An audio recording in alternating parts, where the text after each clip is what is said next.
Suomessa on ainakin yksi kaupunki, jolla on jouluperinne, jota ei ole muilla. Tuo kaupunki on Pietarsaari.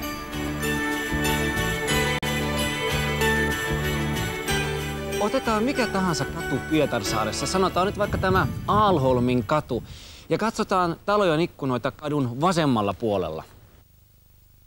Melkein joka ikkunassa risti, ankkuri ja sydän, usko, toivo ja rakkaus.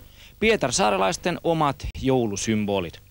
Perinne syntyi parisataa vuotta sitten, kun miehet lähtivät merille ja vaimot jäivät jouluksi yksin.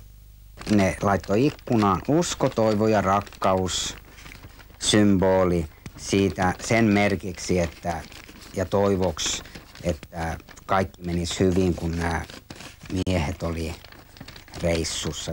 Kim Vennan verstas on Pietarsaaren ainoa, koko Suomen ainoa usko, toivo ja rakkaus verstas. Tarvikkeet ovat karkeasti samoja kuin 200 vuotta sitten. Puuta, paperia ja pahvia. Eräs tehdas yritti pari vuotta sitten tehdä rahaa muovisella usko, toivo, rakkaus-sarjalla, mutta valmistus loppui lyhyeen.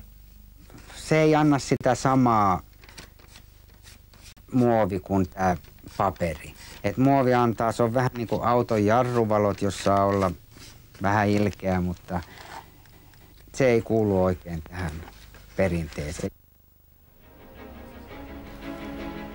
Hieno perinne ja hieno historia. Romanttista.